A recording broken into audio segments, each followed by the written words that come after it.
What is up, everybody? RandomRandomMan here. I hope everyone out there is continuing to stay safe and be well during this unpredictable time, as I am here bringing you my review for On the Count of Three. Now, the plot of this black comedy basically follows two friends, played by Gerard Carmichael and Christopher Abbott, who make a suicide pact and set out to have one final day to take care of unfinished business. Going into this movie, I had it on my radar ever since I first heard about it at last year's Sundance Film Festival, where it premiered. What also interested me in seeing this film was its two leads, with one of them being one of the producers and director of this film, Gerard Carmichael. This film also marks his feature directorial debut, and in general, I think he is a funny guy, and it looked like this kind of material that Carmichael was taking on behind the camera was up his alley, and with it being a fine line to tightrope walk in trying to tell this kind of story, it had me curious to see it either way, and almost a full year and a half after it initially dropped at Sundance, we have now received this movie in a general release where it is playing in select theaters and also available to watch digitally for rental or purchase. I personally purchased this film on Vudu. Starting out with the cast and their performances, we have Gerard Carmichael as Val, a blue-collar worker who, as I just mentioned in the plot synopsis, feels like he just can't take it anymore and has been contemplating taking his own life for what seems like a while before this film's events begin. Now, Carmichael, I think, in a more dramatic turn like this one, I think gives a really strong performance here. Throughout the film, we see Val go back and forth in weighing out how he would be if he were to be still alive, or just being so initially dead set on taking his own life. In fact, he tried to do so early in the film at his work bathroom before being interrupted. And then he goes and quits his job, breaks up with his girlfriend, and goes and visits his best friend. And that would be Kevin, played by Christopher Abbott, who is staying at a psychiatric hospital after he tried to take his own life as well. And I think he gives a solid performance like Carmichael does here.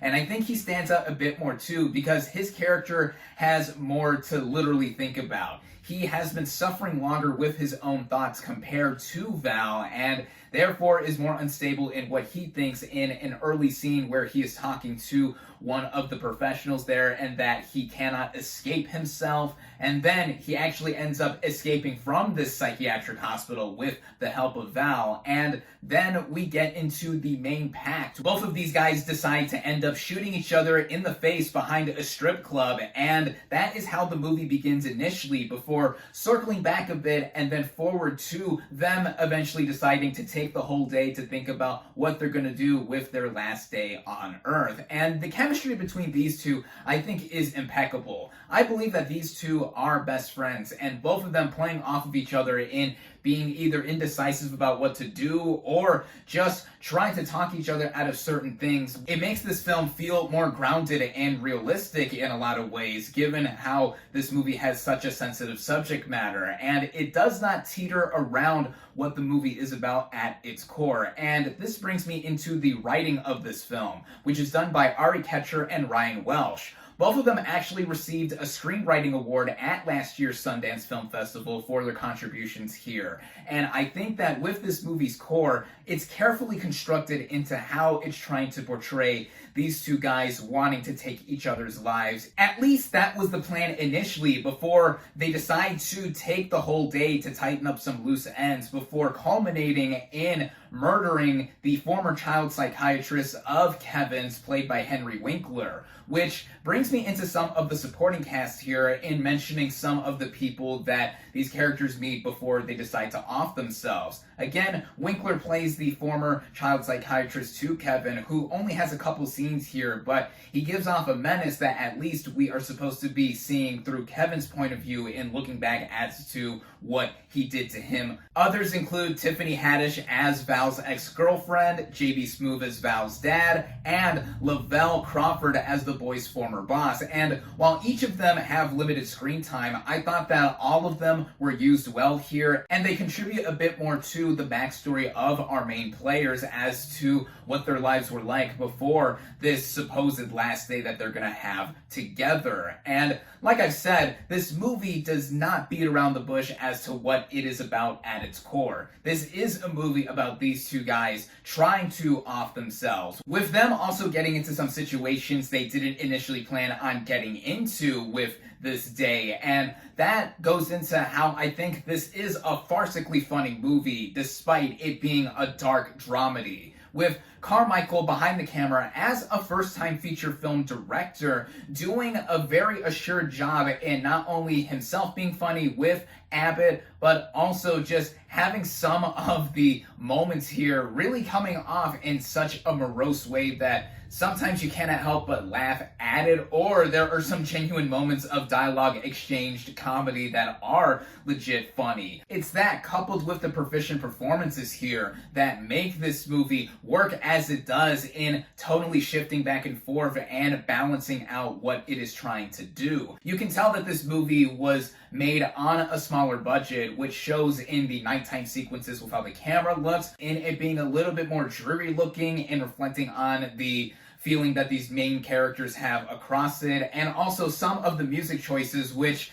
are on the nose, as the characters do point out, like that one Papa Roach song that is played twice in this film. There's the original score here composed by Owen Pallett, with him being best known as a member with Arcade Fire, one of my favorite bands, and he previously did the score for 2013's Her, which I absolutely adore, and I think with what he does in On the Count of Three, it backs up a lot of the sentiment in what we're supposed to be feeling in sympathizing with our main characters, and I think on its own, it sounds great. And then with the way this movie runs all together, it's a short watch. It is under an hour and a half. To be more precise, this film, without the end credits, runs at 77 minutes, with a lot happening in between, and I think with how it is all paced together and running with how it is edited and cut, I think that this movie really doesn't waste a lot of time in what it is trying to get across. Though there is one thing I would knock this movie for if I had really anything major to criticize about it, and it's that while looking at the writing and directing on its own and even together, I do think it mostly works well.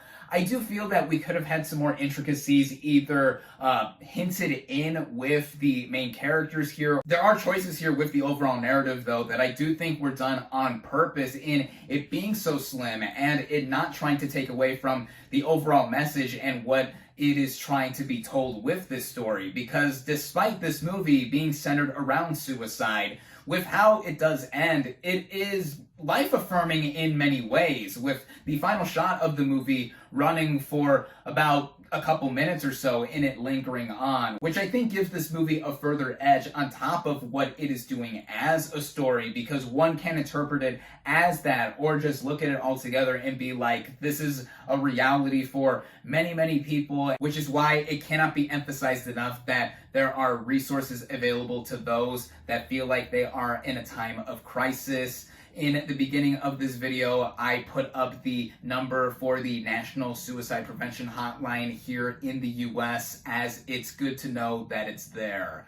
For my thoughts on the Count of Three overall, though, I really enjoyed this film. It is a unique blend of comedy and drama, with Gerard Carmichael as a first-time feature film director making a stamp here in making something that I think does have value both for real-life implications and also seeing a narrative like this play out. It makes me look forward to what he does next behind the camera as a filmmaker, in either making another message-driven movie like this one or in going in a different direction. For all that I have said with On the Count of Three, I definitely recommend it.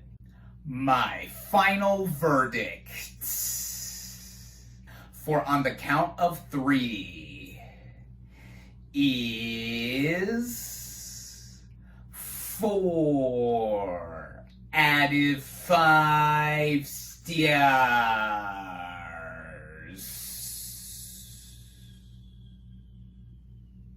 Thank you all, as always, for watching. Be sure to like this video, comment on what you thought of On the Count of Three. Social media links in the description. Subscribe to my channel for more, and I'll catch you on the next movie review.